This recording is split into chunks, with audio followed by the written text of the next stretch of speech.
Alô, neste episódio de Mal ao Longe não vamos falar sobre nenhuma questão dilacerante da sociedade. Não que vocês esperassem isso, porque desde quando é que isso acontece neste podcast? Eu estou de bom humor, não estou com vontade de discutir comigo própria e por isso vamos ter um episódio muito leve, com base numa tendência de TikTok que já não é tendência porque já tem mais do que uns meses. Em 2023 surgiu... Diria que no final de 2023 surgiu uma tendência no TikTok que era o Weekly Report. Basicamente, utilizávamos a palavra report como acrónimo para partilhar alguns dos nossos favoritos em 6 categorias diferentes, de acordo com as diferentes letras da palavra report. E apesar de já ter sido há meses e de as tendências no TikTok durarem apenas 2 semanas, eu acho que era uma coisa que fazia sentido, funcionava bem e que permitia justificar a razão pela qual eu venho aqui partilhar alguns dos meus favoritos. Qualquer um dos favoritos que eu vou partilhar poderia inserir-se nas 6 categorias, portanto isto é só mesmo para esquematizar os meus favoritos atualmente. As 6 categorias são R para Reading, E Eating, P Playing, O de Obsession, R novamente para Recommendation e o T para Trading, alguma coisa que estamos a fazer para tratar de nós. Começamos pela primeira categoria, que é aquilo que eu estou a ler, que é mais ou menos aquilo que eu estava a ler em outubro, quando pela primeira vez aderi à tendência. Quando fiz esta tendência a primeira vez, partilhei que estava a ler o Fourth Wing, da Rebecca Yarros, e isto foi em outubro de 2023. É um livro de fantasia que eu comecei a ler quando fui para a Tailândia e que não estava de todo a funcionar comigo, tanto que eu decidi, a meio do livro, aliás, a mais de meio do livro, a 60%, eu decidi parar, porque eu não estava a conseguir lê-lo, aquilo não estava a dar comigo.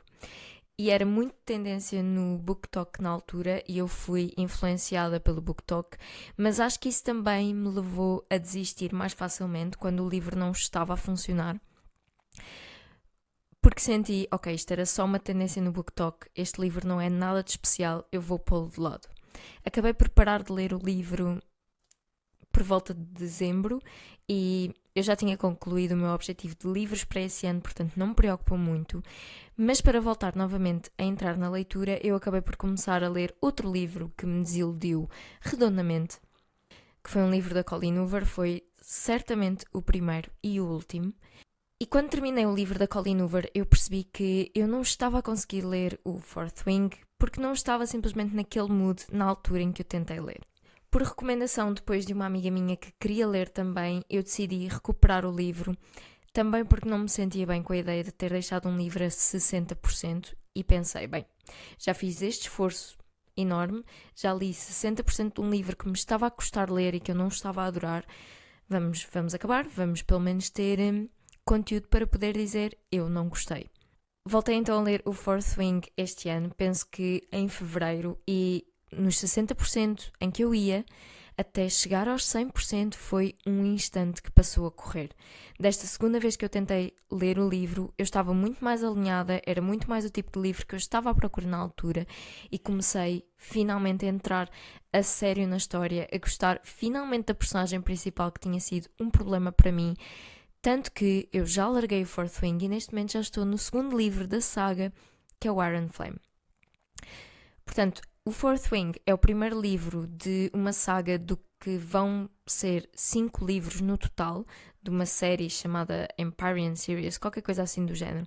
É um livro, portanto, de fantasia, que se passa numa academia militar, num mundo de fantasia, claro, e seguimos as aventuras da filha da general daquela academia militar, quando ela é obrigada a juntar-se a um quadrante ao qual ela não se queria juntar e a cumprir o sonho e a vontade da mãe dela e não a dela.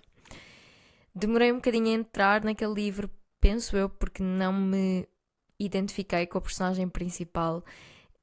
Não gostei dela ao início, não gostei Não sei, acho que eu tenho alguma dificuldade em identificar-me com personagens principais femininas e eu sinto que talvez seja um bocadinho de inveja por eu não partilhar das mesmas aventuras, mas sinto isso com filmes, com séries, com livros também, e que é mais fácil para mim quando falamos de uma personagem masculina, mas neste caso eu demorei um bocadinho a identificar-me com a Violet, que é a personagem principal, mas quando finalmente aconteceu eu já não consegui largar. Entretanto, os personagens são todos meus amigos na vida real, eu penso neles ao longo do meu dia, e a minha única tristeza neste momento é que eu estou a ler o segundo livro e é o último escrito até à data.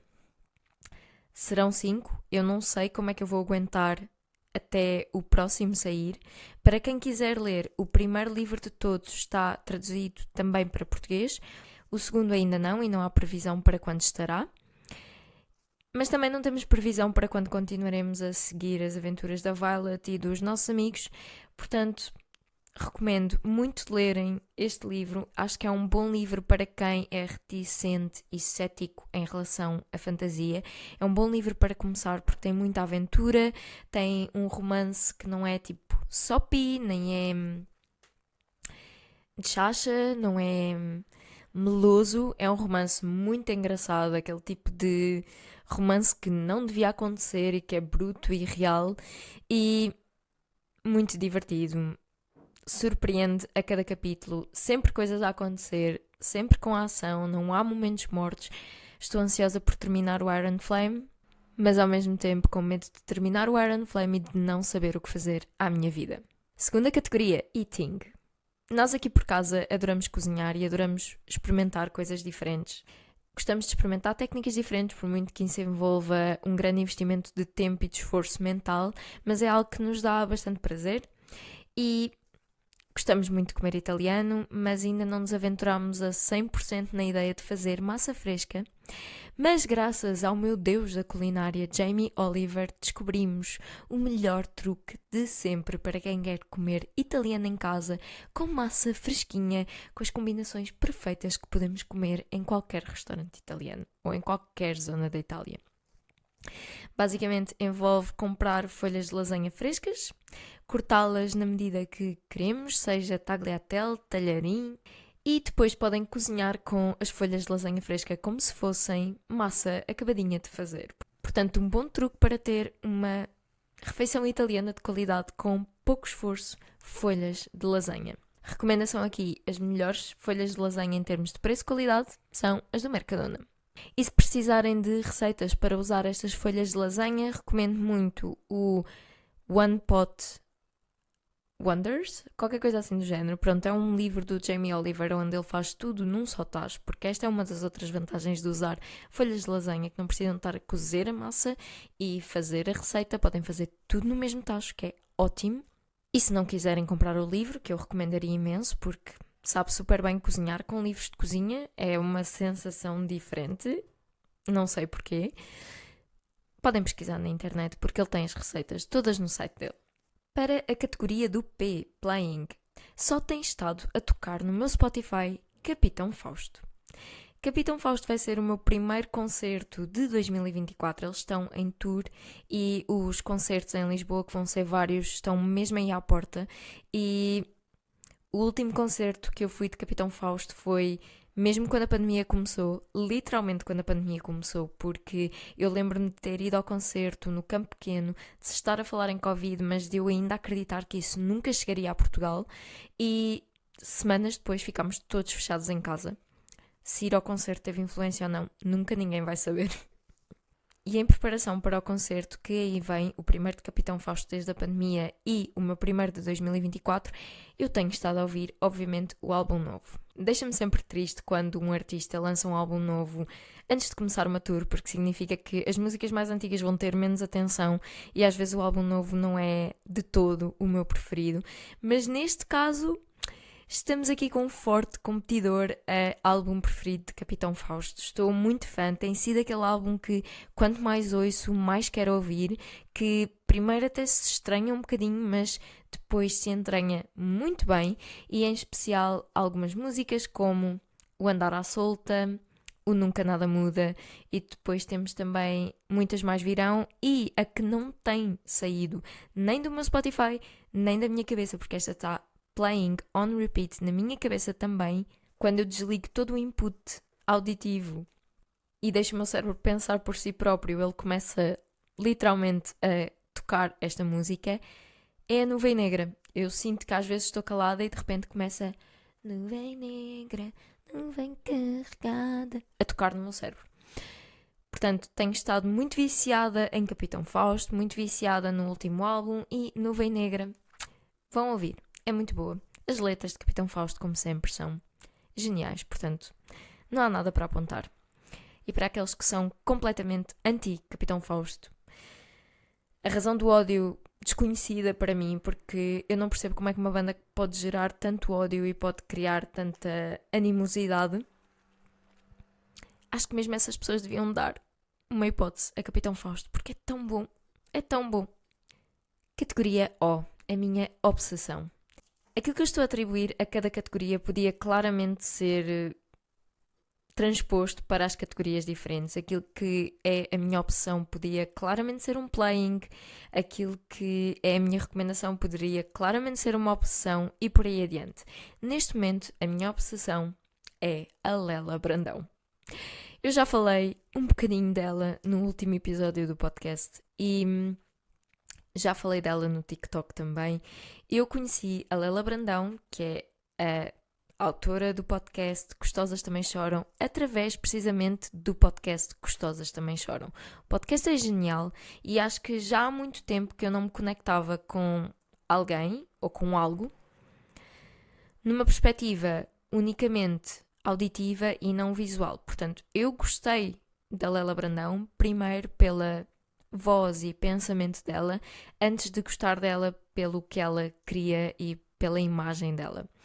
Começou com o podcast, fiquei completamente obcecada com a forma como ela fala, a forma como ela expõe os pensamentos dela. Não quer dizer que eu concorde de todo com tudo, mas sinto que ela tem conversas que abrem muito o diálogo e invocam muito o diálogo e a discussão de ideias bastante interessantes. E se há podcast que está no meu top de podcasts atuais e de sempre, é mesmo Gostosas Também Choram. É um podcast relativamente recente, que começou no final do ano passado, e portanto não é muito difícil, pelo menos se forem loucos como eu, consumir o Gostosas Também Choram desde o início. Portanto, eu já investi alguns, provavelmente, dias da minha vida a ouvir Gostosas Também Choram, sem qualquer tipo de arrependimento. Não houve um episódio que eu dissesse deste eu não gostei particularmente. E, portanto, recomendo muito ouvir o Gostosas Também Choram. Mas a Lela Brandão em si, que teve a ideia de criar este podcast, ela criou este podcast como uma alternativa ao conteúdo que ela estava a criar, do qual ela estava um bocadinho farta, porque sentia que não havia conexão suficiente com a sua audiência e que era mais daquilo que estava a ser criado por todas as redes sociais. Ainda que eu discordo completamente disso, porque o tipo de conteúdo que ela cria também no TikTok e no Instagram, que foi onde eu cheguei mais tarde, é completamente diferente daquilo que nós estamos habituados a ver. Portanto, ela tem um conteúdo que é completamente uniforme nas diferentes plataformas, onde a imagem dela está 100% alinhada em tudo aquilo que ela cria e partilha, e acho que isto é o arquétipo perfeito daquilo que será o influencer ideal no mundo em que vivemos atualmente. Um influencer que se expande através das diferentes plataformas e que toca em todas de igual forma, influenciando sempre de acordo com o seu eu mais genuíno. E acho que essa é a melhor coisa que ela tem. Todo o conteúdo que ela faz influencia igualmente de forma positiva. Portanto, sem dúvida o meu podcast preferido e sem qualquer tipo de dúvida a minha influencer preferida, provavelmente desde sempre. Se vocês tiverem algum tipo de recomendação de podcasts semelhantes ao Gostosas Também Choram e de influencers semelhantes à Lela Brandão, por favor partilhem na caixinha aqui do Spotify ou nos comentários do YouTube, porque eu quero saber, ou mandem-me no TikTok, mandem-me no Instagram. Eu preciso de consumir mais destas pessoas, porque eu neste momento Eu vou ao Instagram só consumir Leila Brandão e pesquiso por ela e é tudo o que eu quero consumir. E mais ela fizesse, mais eu consumia. Assim estou obcecada e isto é doentio. Para a recomendação, que podia também ser a minha obsessão, dado o quanto isto fez parte da minha última semana, é algo que também já veio um bocadinho atrasado. Já falámos neste podcast sobre a minha vontade eterna de me abstrair daquilo que é mainstream e de não consumir de imediato aquilo que toda a gente está a consumir. Até mesmo neste episódio falámos sobre isso em relação ao Fourth Wing. Eu fui lá porque era tendência no TikTok, mas isso até me fez duvidar da qualidade do livro só por ser tendência no TikTok e, de certa forma, deixar de ler o livro foi o meu manifesto contra o mainstream. Quando surgiram as primeiras obsessões com a série One Day, eu também tentei ficar à parte, até os meus amigos começarem a comentar que era efetivamente boa, e aí eu já pensei, bem, vou dar uma oportunidade. Era uma série que o meu namorado não queria de todo ver, portanto eu aproveitei quando ele teve uns dias fora para consumir a série com toda a minha alma e coração. Eu sou o tipo de pessoa que tem dificuldades a ver um episódio sem pegar no telemóvel para me distrair quando estou a ficar aborrecida com uma série. E One Day foi a série que eu consegui ver no menor espaço de tempo, consumindo mais de 4 episódios por dia. Eu vi One Day em 3 dias, o que eu sei que não é surpreendente, tendo em conta que há pessoas que veem One Day numa noite. Ainda assim, eu fiquei a ver One Day até às 2 da manhã, no último dia, para terminar. E eu já não me lembro da última vez que fiquei acordada até às 2 da manhã. Portanto, acho que isto é sinal de que a série foi efetivamente muito boa. Para quem vive debaixo de uma pedra, não ouviu os comentários sobre a série One Day, não viu o filme One Day, nem leu o livro One Day, eu não tinha feito nenhum desses.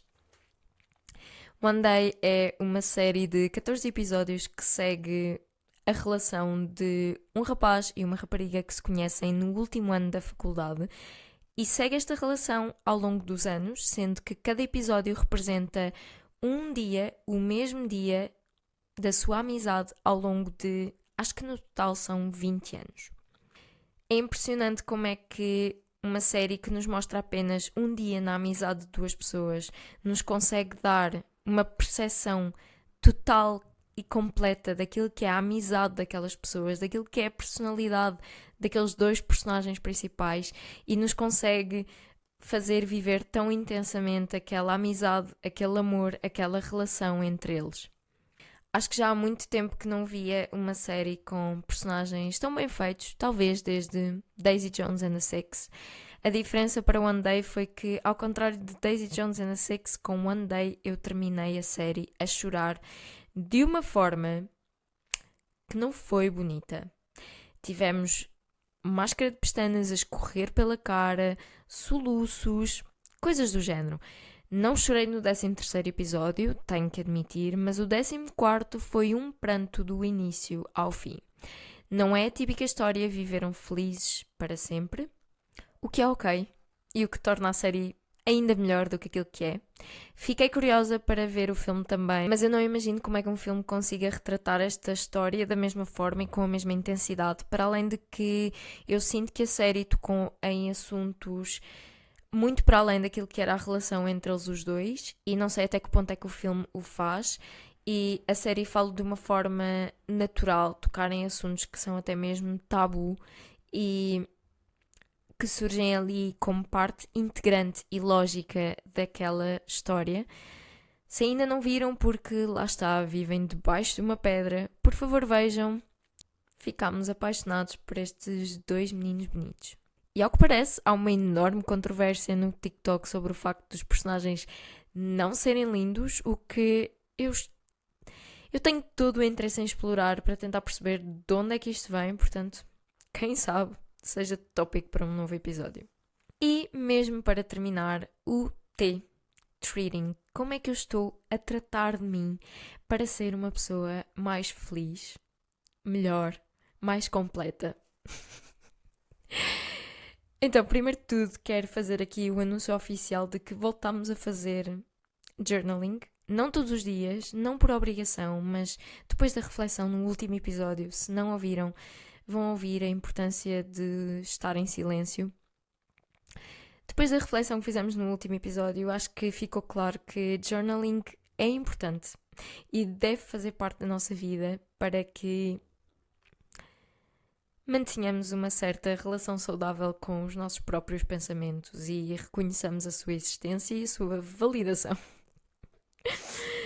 Portanto, essa é uma das coisas que eu estou a fazer para tratar de mim. Estamos a voltar a fazer o journaling e está a saber-me muito bem. Hoje fiz 2 páginas, por livre e espontânea vontade. Portanto, foi bom. Mas a coisa que eu estou verdadeiramente a fazer neste momento para tratar de mim é ter atenção àquilo que eu estou a comer. Eu não tenho um passado de relações fáceis ou positivas com a comida. Já tive alguns episódios de restrições, de dismorfias, de distúrbios até alimentares e infelizmente será para sempre uma questão presente na minha vida, mas quem já passou por isso certamente sabe que, como eu, um distúrbio alimentar é de certa forma eterno.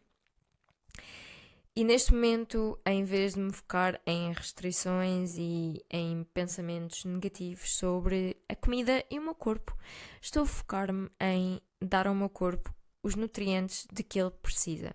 Em especial depois do teste genético que eu fiz, que revelou algumas deficiências que eu tenho ao nível mesmo de absorção de vitaminas, que eu acho que era uma coisa que todos nós devíamos saber para garantir que não temos uma relação errada com aquilo que comemos e que não fazemos esforços em vão pela nossa própria saúde.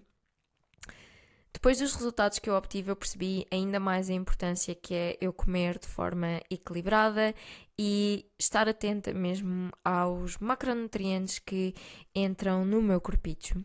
Por essa razão, estou a evitar acabar a jantar apenas bananas com iogurte, como muitas vezes eu faço por preguiça ou nem sei bem o quê, e estou a focar-me em comer as minhas gorduras saudáveis, em comer proteína suficiente, em comer proteínas saudáveis, em garantir que o meu corpo tem todos os nutrientes de que mais precisa. Tem sido uma coisa muito boa para mim, apesar de eu estar a fazer há pouco tempo, mas tem sido o meu foco e tenho-me focado na comida de forma positiva e não de forma controladora, como eu costumo fazer. E este é o meu Weekly Report desta semana. Quem sabe isto se torna aqui uma rubrica mais frequente pelo mal ao longe. Vou partilhar provavelmente também isto em formato de TikTok para tornar isto também um bocadinho mais visual, porque já sabem que gostamos disto. Se não nos virmos, entretanto, pelo TikTok, até à próxima semana, até à próxima quarta-feira, às 7 da manhã, e espero que estas recomendações sejam úteis. Deixem-me as vossas também na caixinha do Spotify e nos comentários do YouTube. Adorava saber qual é que é o vosso Weekly Report. Portanto, posso desafiar-vos a deixarem aqui o vosso Weekly Report também, pelo acrónimozinho. Espero que sim. Deixem por aqui, digam-me o que acham. Beijinhos, até à próxima semana.